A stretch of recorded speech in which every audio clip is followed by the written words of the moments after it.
Hello everyone. इस video में हम डिस्कस करेंगे about the universalization of elementary education, its meaning, objectives, importance, challenges and government initiative.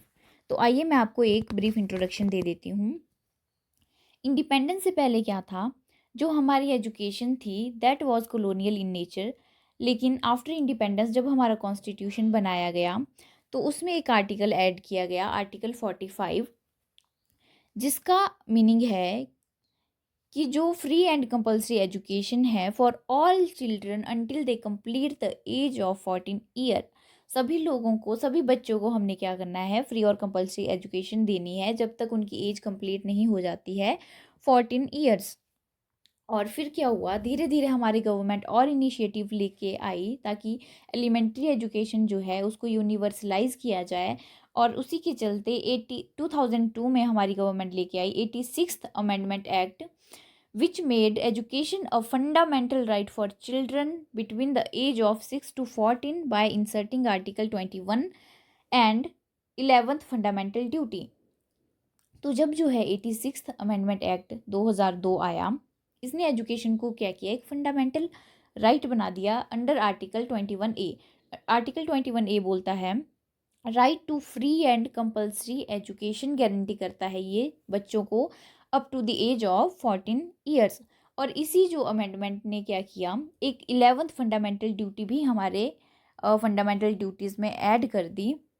इसमें था कि जो पेरेंट्स हैं, जो गार्जियन हैं बच्चे के, ये उनकी फंडामेंटल ड्यूटी होगी कि वो अपने जो बच्चों को है अपॉर्चुनिटीज़ फॉर एजुकेशन दें टू देयर चाइल्ड और ward between the age of 6 and 14 year.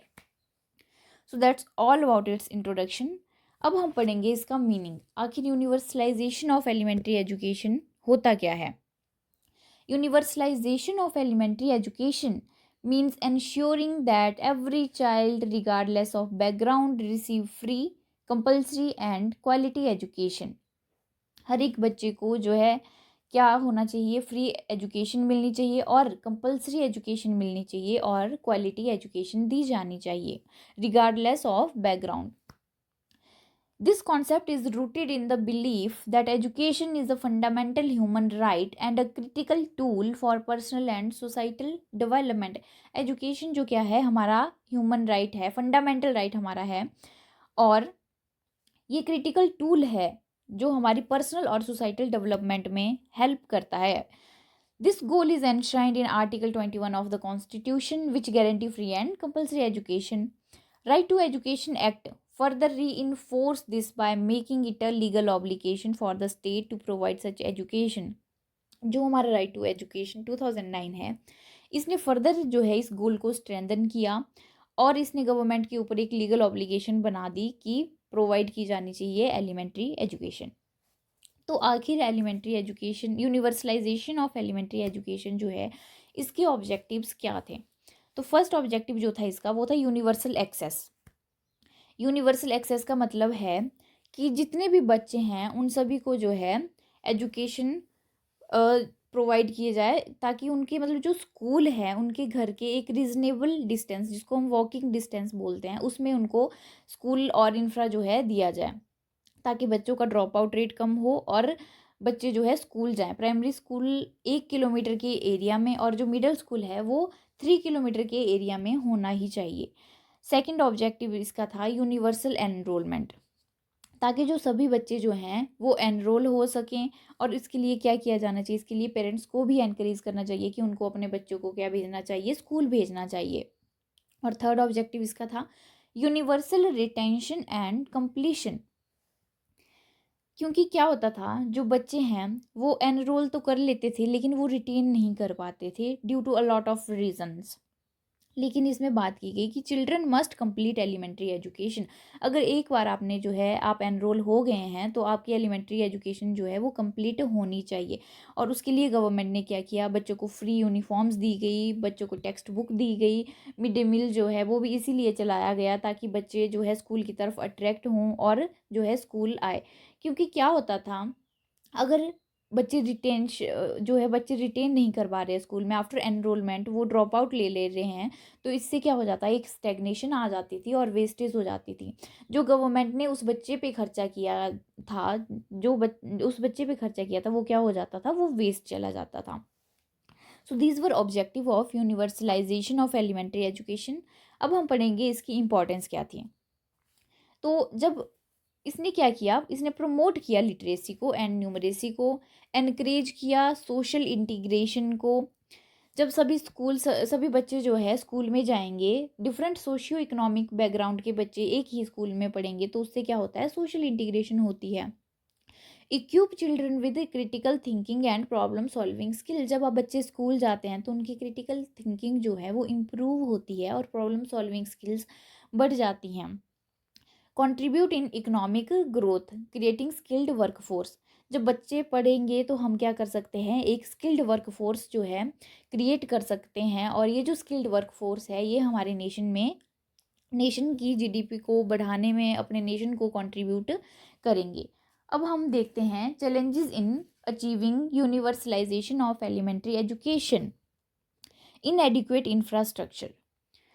हमारे पास क्या था, इंफ्रास्ट्रक्चर ही नहीं था। जैसे मैंने बताया कि जो हमारे पास जो है स्कूल नहीं थे, 1 किलोमीटर के एरिया में हमारे पास प्राइमरी स्कूल्स ही नहीं थे, और बच्चे जो थे उनको डिस्टेंस बहुत ज़्यादा लगता था, इसलिए बच्चों के ड्रॉप आउट रेट जो है बहुत हाई रहते थे। Lack of proper schools, building, और इवन वहाँ पे वॉशरूम्स नहीं थे गर्ल्स के लिए, तो गर्ल्स का ड्रॉप आउट रेट इसी वजह से जो है बहुत ही ज़्यादा हाई था उस टाइम। और लर्निंग मटेरियल भी हमारे पास अच्छा नहीं था। Lack of trained and motivated teachers. Social economic barriers भी होते थे, जैसे कि पॉवर्टी हो गया, चाइल्ड लेबर है, जेंडर डिस्क्रिमिनेशन है, उसकी वजह से लड़कियों को स्कूल ही नहीं भेजते थे लोग। और ऐसा माना जाता था कि जो बच्चे हैं एज अ लेबर जो है काम कर लेंगे इंस्टेड ऑफ गोइंग स्कूल। और high drop out rate because of poor teaching quality, lack of interest, family responsibility and other reasons. फिर अब हम देखते हैं measures for achievement of UEE. Government ने क्या जो है मेजर्स लिए थे ताकि यूईई को अचीव किया जा सके। Priority to elementary education. Government ने बोला कि हमने क्या करना है, एलिमेंट्री एजुकेशन को प्रायोरिटाइज करना है, क्योंकि ये जो होता है ये फाउंडेशन होती है। Bridging the gap between boys and girls education. दोनों को स्कूल भेजा जाना चाहिए। वेस्टेज को हमने प्रिवेंट करना है एंड स्टैग्नेशन को। न्यू मेथड ऑफ टीचिंग हमने इंट्रोड्यूस करना है, that is child centred teaching जो है होनी चाहिए। एक प्रॉपर स्ट्रक्चर ऑफ एजुकेशन होना चाहिए। डेवलपमेंट ऑफ प्रोजेक्ट ऑफ यूईई होना चाहिए, जिसमें करिकुलम की बात की जाए, बच्चों के बारे में बात की जाए, चाइल्ड सेंट्रिक जो एजुकेशन है उसकी बात की जाए, रैशनल यूज़ ऑफ फाइनेंस होना चाहिए। अब हम पढ़ेंगे गवर्नमेंट इनिशिएटिव। गवर्नमेंट ने क्या क्या इनिशिएटिव लिए थे यूनिवर्सलाइज करने के लिए एलिमेंट्री एजुकेशन को।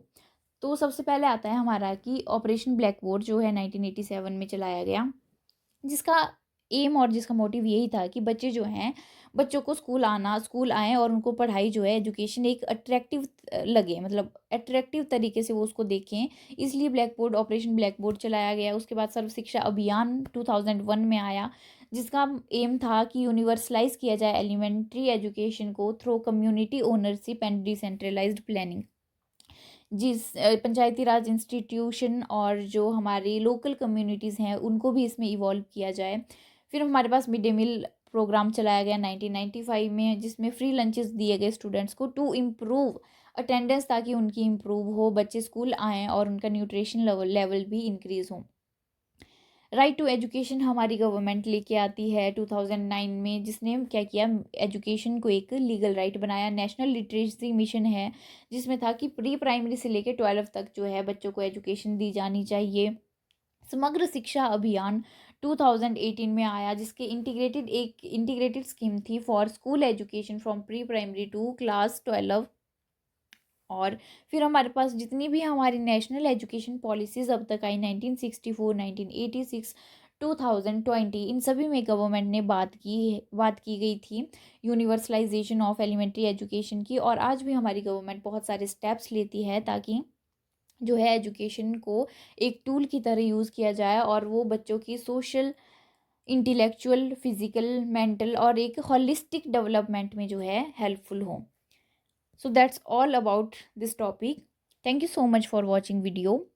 Stay tuned for the next video.